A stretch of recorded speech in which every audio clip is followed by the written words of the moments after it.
नमस्कार दोस्तों, आपका फिर से अपने चैनल रोहित @0.2 पर स्वागत है। आज हम एक नए विषय पर बात करने जा रहे हैं। यह विषय आपकी ज़िंदगी बदल देगा।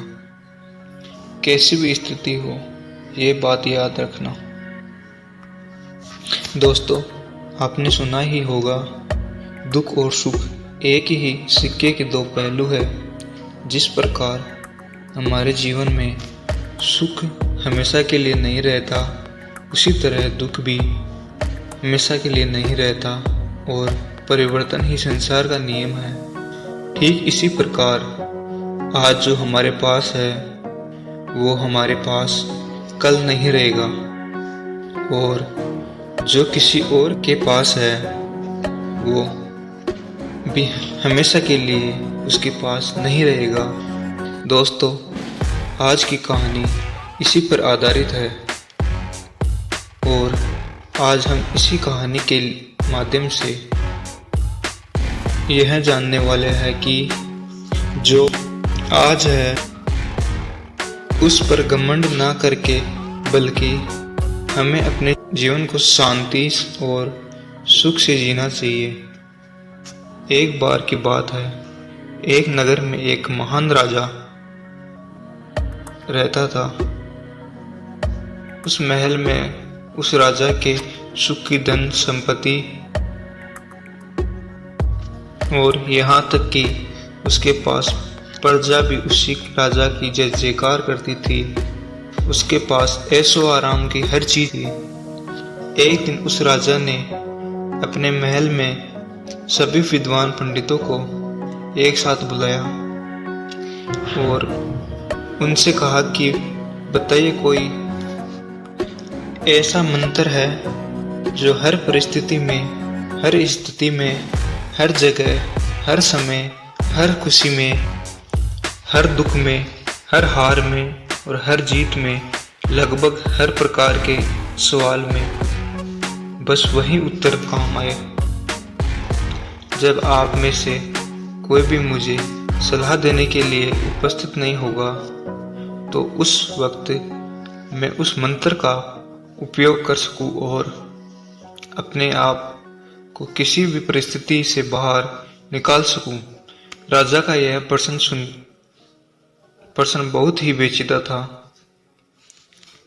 यह प्रश्न सुनकर राज्य के सभी विद्वान पंडित सोच में पड़ गए, एक दूसरे से चर्चा करने लग गए और यह चर्चा काफी समय तक चलती रही।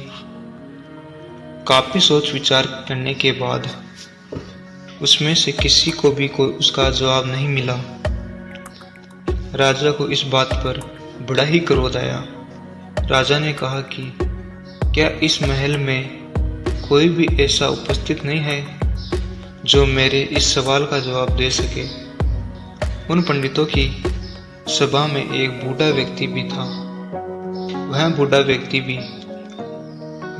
व्यक्ति खड़ा होकर राजा को बोलता है। उसने राजा से कहा, हे राजन, तुम्हें यह जवाब नहीं दे सकते, अर्थात यहाँ तुम्हें इसका जवाब कोई नहीं दे सकता, लेकिन मैं ऐसे एक बौद्ध भिक्षु को जानता हूँ जो तुम्हें तुम्हारे इस सवाल का जवाब अवश्य ही देगा। बूढ़े व्यक्ति की बात सुनने के बाद राजा कहता है, हे माननीय, आप ही मुझे बताइए वो बौद्ध भिक्षु मुझे कहाँ मिलेगा। वो बूढ़ा व्यक्ति कहता है, पास ही के एक घने जंगल है। जंगल में वहाँ पर वह अपना आश्रम बना रखा है। अगर आप चाहे तो मैं वहाँ ले जा सकता हूँ। वह राजा तुरंत ही बौद्ध भिक्षु से मिलने के लिए तैयार हो गया। वह राजा और वह बूढ़ा व्यक्ति पास ही के जंगल में बौद्ध भिक्षु से मिलने पहुंच जाते हैं। वहां पर पहुंचने के बाद वह राजा उन बौद्ध भिक्षु को प्रणाम करता है और उनसे कहता है कि क्या आप मेरे इस प्रश्न का जवाब दे सकते हैं। वह बौद्ध भिक्षु बड़े ही ज्ञानी थे। उनके पास जो कोई भी अपनी समस्या लेकर जाता, वो वहां से कभी किसी को खाली हाथ नहीं जाने देता।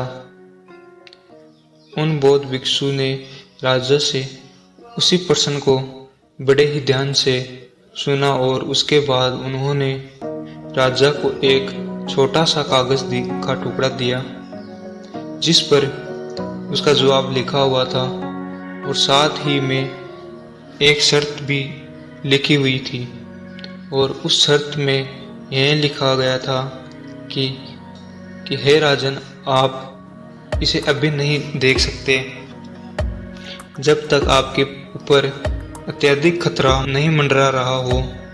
जब आप खुद को अकेला पाए, आपको कोई रास्ता नजर नहीं आए, तब इसे आप खोलकर पढ़ सकते हो। राजा ने उनकी बात मानते हुए उस कागज के टुकड़े को मोड़कर अंगूठी के नीचे दबा लिया और उस बौद्ध भिक्षु को प्रणाम करके वापस अपने महल में आ गए। उनका राजपाट अच्छा चल रहा था, उन्हें किसी चीज की कमी नहीं थी। वह और उनकी प्रजा अत्यंत खुश थी। कुछ दिन निकलने के बाद एक बार उस राजा पर पड़ोस के राजा ने हमला कर दिया। उसमें दोनों राजा बहुत बहादुरी से लड़ रहे थे, लेकिन राजा इस लड़ाई को हार गए। राजा को अपने घोड़े पर सवार होकर भागना पड़ा, लेकिन शत्रु राजा ने उनके पीछे सैनिक लगा दिए और उनका पीछा नहीं छोड़ा। राजा बहुत दूर चला गया और थक गया, परंतु शत्रु उनका पीछा नहीं छोड़ रहे थे। राजा को अचानक बौद्ध भिक्षु की बात याद आई और राजा ने वह कागज अपनी अंगूठी से निकालकर पढ़ने लगे। उसमें लिखा था, यह समय भी निकल जाएगा। राजा को समझ नहीं पाए। उन्होंने इसी बात को बार बार पढ़ा। तब राजा को एहसास हुआ कि यह बात सही है, यह समय भी निकल जाएगा। उन्होंने सोचा कि कुछ दिनों पहले मेरे प्रजा आदि, आज मेरे पास कुछ नहीं है। मेरे पास मेरा वो राज्य भी नहीं है, ना ही मेरे पास कोई सुख बचा हुआ है। मेरे जान बचाने की कोशिश कर रहा हूँ और मेरे सुख के दिन बीत गए। ठीक इसी प्रकार यह दुख के दिन भी बीत जाएंगे। यह कुछ दिनों तक वहीं कठिन परिश्रम करते रहे और फिर अपनी सेना तैयार की और अब की बार वह सेना पहले के मुकाबले अधिक बड़ी थी। राजा ने अपनी नगरी में शत्रु सेना पर आक्रमण कर दिया। अब की बार वह जीत गए और उसे पहले वाला सब कुछ मिल गया। राज्य, प्रजा और सुख, हर चीज उसे मिल गई। अगर आप भी इसी तरह किसी परेशानी में हो, अगर आपके पास बहुत सारा दुख है, तो आप भी ये सोचें कि यह समय भी निकल जाएगा। अगर आपको यह कहानी पसंद आई तो आप हमारे चैनल को सब्सक्राइब करें और बेल आइकन के बटन को प्रेस करें।